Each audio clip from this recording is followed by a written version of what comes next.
Next बच्चों आपके पास है 13.8 न्यूमेरिकल।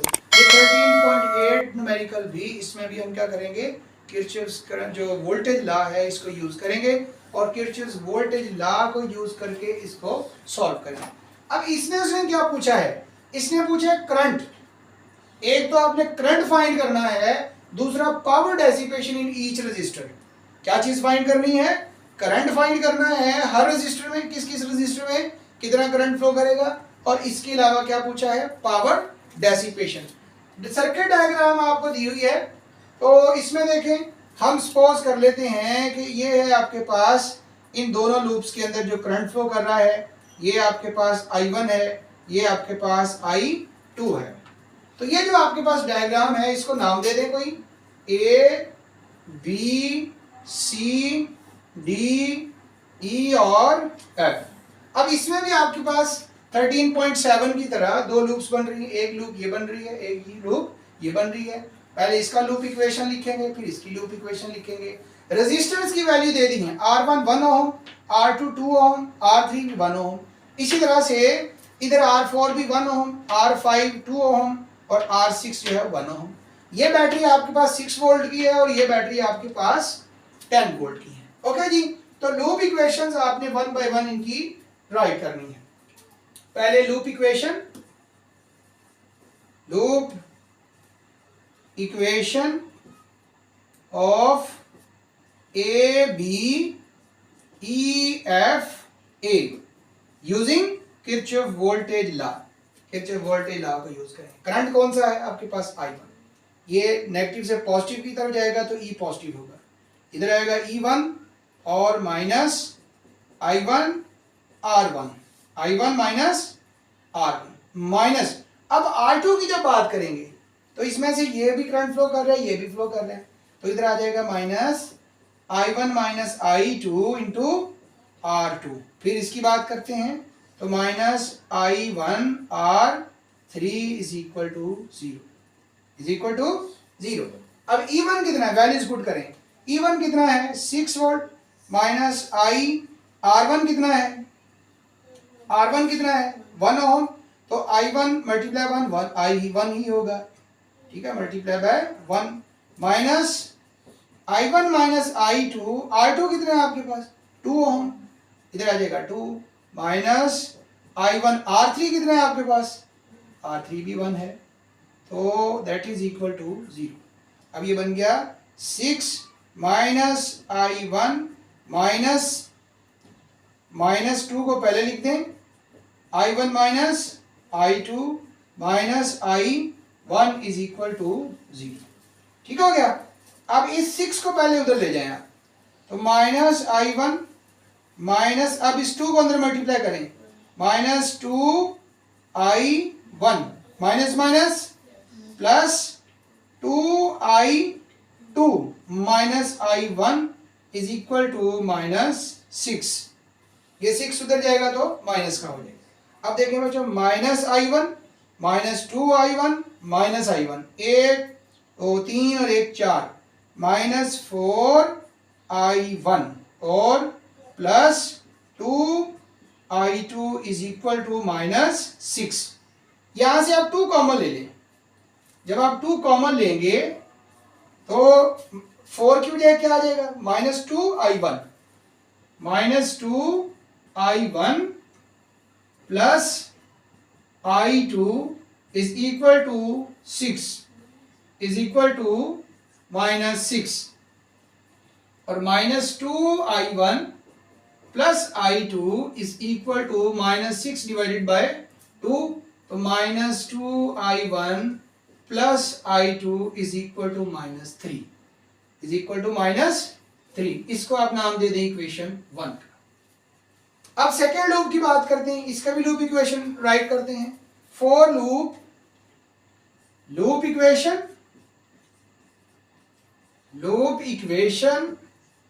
फॉर BCDE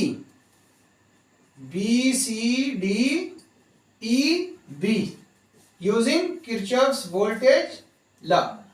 अब इसमें देखें, इधर देखें, इधर आपके पास जो करंट फ्लो कर रहा है पॉजिटिव से नेगेटिव की तरफ है, पॉजिटिव से क्लॉकवाइज है ना, ऐसे क्लॉकवाइज, तो इधर जो है वो पॉजिटिव से नेगेटिव की तरफ करंट आ रहा है, तो ये ईएमएफ माइनस में होगा, माइनस E2, ठीक है, माइनस E2, और इधर करंट क्या फ्लो कर रहा है, I2, तो माइनस I2R6, I2R6। फिर इधर चलते हैं, इधर क्या है आपके पास, I2 minus I1 R2, minus I2 minus I1 R2। फिर इधर आते हैं, इधर क्या होगा, I2 R4 minus I2 R4। इधर आ जाते हैं, इधर क्या आएगा आपके पास, I2 R5 minus I2 R5 is equal to 0। अब इसमें वैल्यूज पुट कर दें, E2 कितने हैं आपके पास, 10 माइनस 10 माइनस I2 R6 की वैल्यू क्या है, R6 की 1 है, R6 1 है तो इसको हम I2 ही लिखा रहने देते हैं, minus I2 minus I1 R2, R2 कितना था आपके पास 2, इधर 2 आ गया, माइनस I2 R4 कितना है 1 है तो इसको I2 ही लिखा रहने देते हैं, माइनस I2 R5, R5 कितना है 2, तो minus 2I2 is equal to 0। Okay जी, अब इसमें भी आप पहले इन ब्रैकेट्स को खत्म करें, ब्रैकेट्स को खत्म करने के बाद फिर आप इनको I1 एक इक्वेशन बनाएं, जैसे इस 10 को पहले उधर फेंके तो इधर आ गया माइनस I2 और ये 2 मल्टीप्लाई होगा अंदर, तो minus 2I2 minus minus plus 2I1 minus I2 minus 2I2 is equal to 10। ये 10 उधर जाएगा तो प्लस का हो जाएगा। अच्छा, अब ये देखें, ये 2I1 और 2I1 ही है, तो प्लस 2I1 माइनस 2I2, ये देखें 3 माइनस का 3 और ये माइनस का 5 और ये 6, minus 6I2 is equal to 10, is equal to 10। मतलब ये क्या हो गया आपके पास, 1 और 2 3 4 5 6 और I1 एक ही था।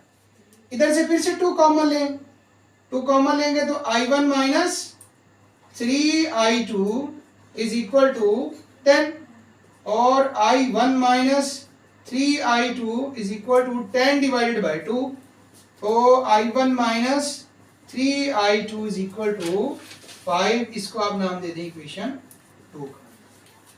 ये आपने बच्चों 2 इक्वेशंस जो हैं वो राइट कर लेंगे। ओके, इसको इक्वेशन 2 का नाम देने से पहले आप इसको 2 से मल्टीप्लाई कर दें। क्या कर दें, इसको 2 से मल्टीप्लाई कर दें, मल्टीप्लाइंग विद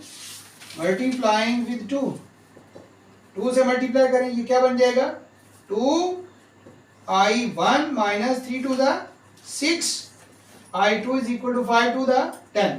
मतलब ये कॉमन शॉमन लेने की जरूरत ही नहीं थी, आपके पास यही इक्वेशन रहती तो ज्यादा अच्छा था। ओके जी, खैर हम दोबारा बना ली, हमने ये वाली इक्वेशन बना ली। अब बच्चों आपने क्या करना है, दोनों इक्वेशंस को ऐड कर देना है। क्या करना है आपने, ऐड कर देना है, एडिंग इक्वेशन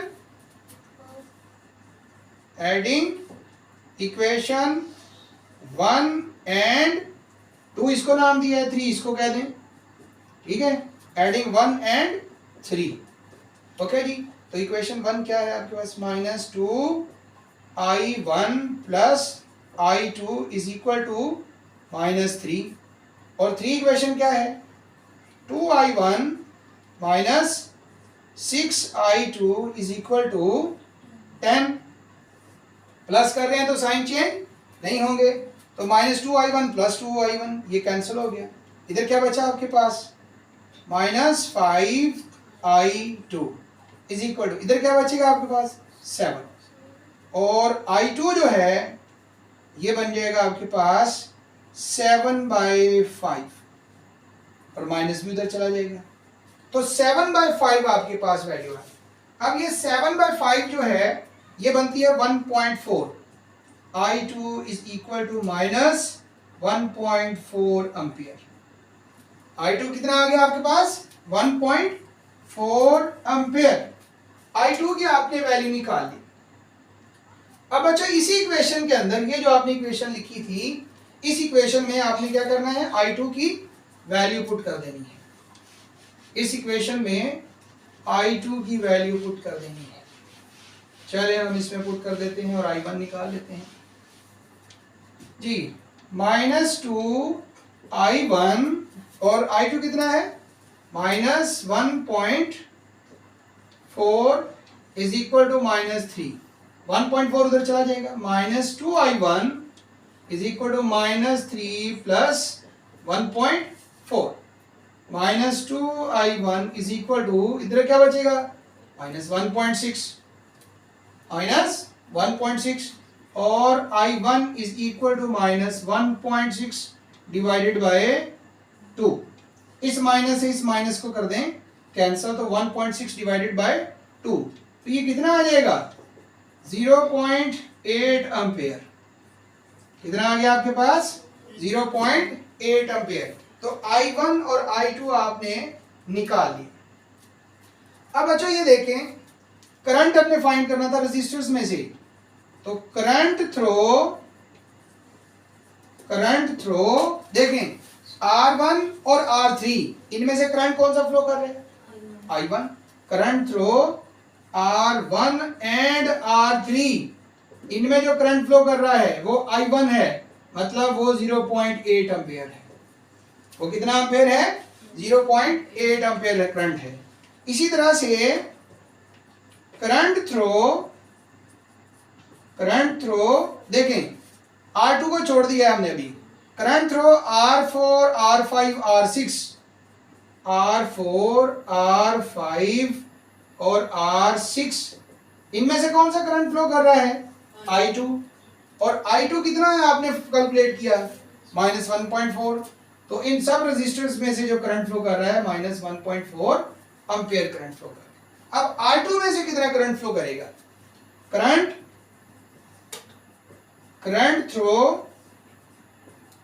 थ्रो R2, ये है आपके पास I1 माइनस I2। R2 में से करंट कौन सा फ्लो कर रहा है, I1 माइनस I2। तो I1 कितना है, 0.8 माइनस I2 कितना है, -1.4। 0.8 प्लस 1.4 कितना हो जाएगा, 2.2 एम्पेयर करंट हो जाएगा। किसमें से, R2 में से। ओके जी, तो ये तो अभी हमने करंट फाइंड किया है। क्या फाइंड किया है, करंट फाइंड किया है। और अभी हमने पावर भी फाइंड करनी है। हमने करंट फाइंड किया है कि आपके पास I1 करंट कितना है, I1 कितना है ये करंट, 0.8 एम्पेयर।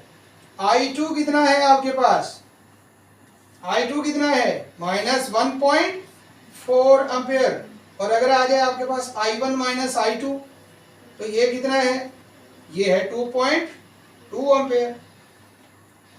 अब हमने पावर डेसिपेशन की फाइंड करनी है। पावर डेसिपेशन का बच्चों जो रिलेशन है, पावर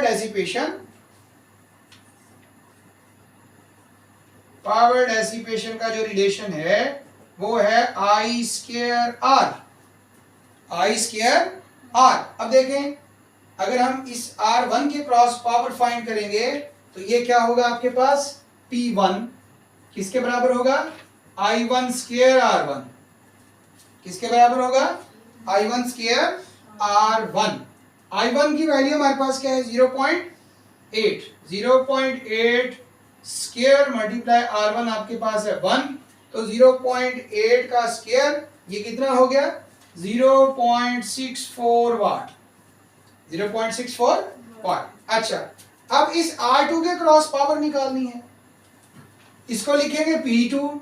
ये क्या होगा आपके पास, I1 minus I2 square into R2। मैंने I1 माइनस I2 क्यों लिखा है, क्योंकि R2 में से करंट कौन सा फ्लो कर रहा है, I1 माइनस I2। और I1 माइनस I2 की वैल्यू ने क्या निकाली है, 2.2। तो 2.2 स्क्वायर मल्टीप्लाई बाय 2, अब 2.2 स्क्वायर पहले ले लें और उसके बाद इसको मल्टीप्लाई कर दें किसके साथ, 2 के साथ, ये 9.68 वाट आता है। ओके जी, अब पावर निकालते हैं P3 I1 स्क्वायर इसके cross I1 square R3। I1 कितना है आपके पास 0.8 स्क्वायर और R3 आपके पास है 1, तो ये भी 0.64 वाट आ गया। R4 के क्रॉस पावर निकालते हैं, पावर क्रॉस R4 P4। अब R4 में से करंट कौन सा फ्लो कर रहा है, I2, तो I2 स्क्वायर R4। I2 की क्या वैल्यू है आपके पास, I2 -1.4 स्क्वायर और R4 आपके पास है 1। तो माइनस का जब स्क्वायर लिया जाएगा तो वो क्या हो जाएगा, प्लस का हो जाएगा। तो ये आपके पास आ रहा है 1.96 वाट। इसी तरह से पावर अक्रॉस R5 ये होगा I2 स्क्वायर R5, तो -1.4 स्क्वायर। R5 कितना है आपके पास 2, R5 कितना है 2, इसको करें मल्टीप्लाई तो ये आपके पास आता है 3.92 वाट। इसी तरह से पावर क्रॉस R6 P6 हो जाएगा I2 square R6, I2 square, I2 आपके पास है -1.4 का स्क्वायर, R6 आपके पास है 1 ओम, तो ये भी 1.96 वाट आ जाएगा। ठीक हो गया, मेरा ख्याल है बहुत आसान सा न्यूमेरिकल है और शॉर्ट सा है, लेंथी तो नहीं है। तो ये था बच्चों आपके पास 3.8 न्यूमेरिकल। ठीक है, इसे एक चीज नहीं उसने पूछी, उसने बल्कि आपसे करंट्स भी पूछा और उसने आपसे पावर भी पूछी। तो हमने पहले करंट कैलकुलेट किया, फिर हर रजिस्टर के क्रॉस कितनी पावर डेसिपेशन है वो फाइंड किया। ओके जी, इंशाल्लाह नेक्स्ट चैप्टर हम स्टार्ट करेंगे कल से। आज के लिए इतना ही काफ़ी। अल्लाह हाफिज़।